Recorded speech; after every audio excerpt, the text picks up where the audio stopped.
চারদলীয় জোট সরকার যদি দুর্নীতিগ্রস্ত হয়ে থাকে তাহলে জামায়াতের দুই শীর্ষ নেতা তখন কেন পদত্যাগ করেনি বলে প্রশ্ন তুলেছেন বিএনপি চেয়ারম্যান তারেক রহমান।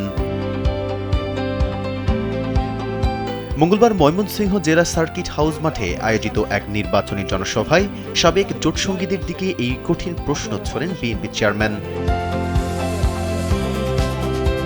নির্বাচনের ঠিক আগ মুহূর্তে রাজনীতির মাঠ গরম করা প্রশ্নে তিনি জানতে চান, তারা এখন পালিয়ে যাওয়া স্বৈরাচারের মুখের ভাষা ব্যবহার করে বিএনপির বিরুদ্ধে কথা বলছে। তাদের দাবি, বিএনপি নাকি দুর্নীতিতে চ্যাম্পিয়ন ছিল।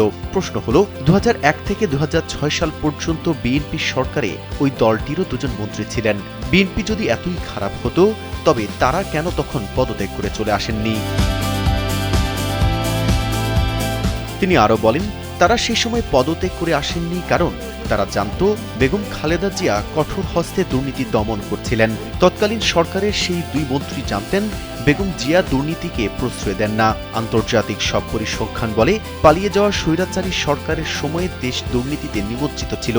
কিন্তু 2001 সালে বেগম খালেদা জিয়া যখন দায়িত্ব নেন তখন থেকে দেশ দুর্নীতির করাল গ্রাস থেকে মুক্ত হতে শুরু করে।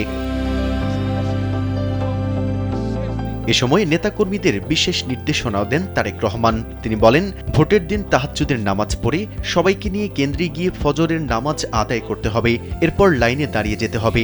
ভোট দিয়ে শুধু চলে আসলেই হবে না, ভোটের ফলাফল কড়ায় গণ্ডায় বুঝে নিতে হবে যাতে কেউ ভোট লুটপাট করতে না পারে। সমাবেশে ময়মনসিংহ বিভাগের 24টি আসনের ধানের শীর্ষের প্রার্থীদের পরিচয় করিয়ে দেওয়া হয়। এ সময় সাবেক স্বরাষ্ট্র প্রতিমন্ত্রী লুৎফুজ্জামান বাবর সহ অন্য নেতারা 24টি আসনেই তারেক রহমানকে উপহার দেওয়ার প্রত্যয় ব্যক্ত করেন। মেহেদী হাসান, কালবেলা।